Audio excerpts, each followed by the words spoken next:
Речиси половина од судењата на специјалното јавно обвинителство почнале од почеток поради смена на судија, поротник или поради законски протек на 90 дена.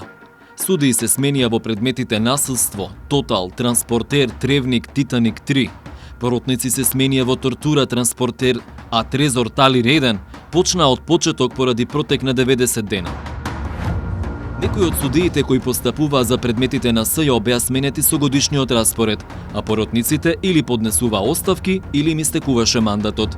Во случајот Титаник 3 имаше изземање на судии. За протекот на 90 дена сепак неголемата вина ја има токму кај судиите, затоа што оставиле 3 месеца да нема ниту едно преземено дејствие и предметот формално да почне од почеток. Иако се ветуваше специјализирано судско одделение за предметите на СЈО, тоа не се случи.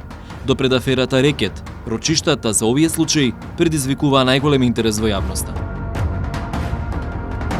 По 1,5 година во просек се суди еден предмет на СЈО. Тоа е половина година повеќе од просечното време за решавање на предметите во кривичниот суд.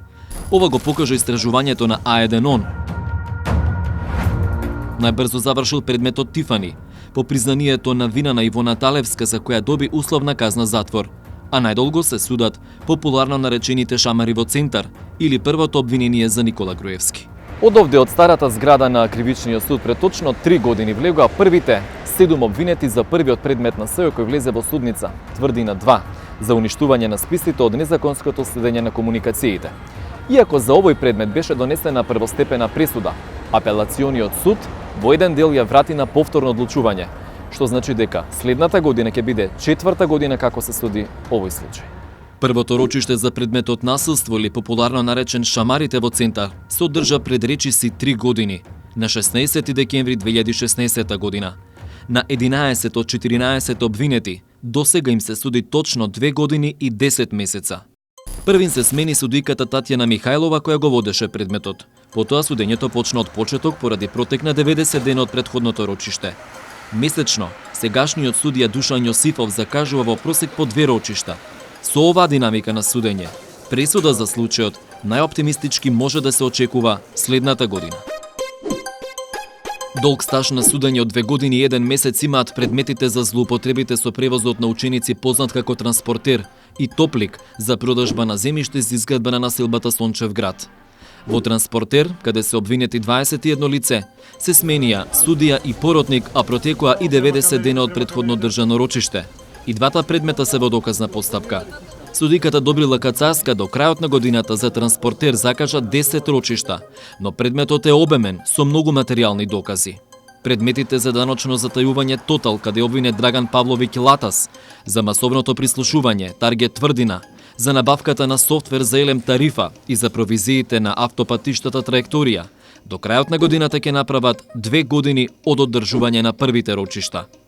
За Груевски застаре делото во Траекторија, но во октомври 2024 година ќе застари затворската казна за Мерцедесот и нема да се изврши санкцијата. Предметот за масовното прислушување со оваа динамика на судење се очекува дека ќе трае со години, бидејќи за 2 години со одолговлекувања се сослушани само 5 сведоци од 100, колку што предложи само СЈО.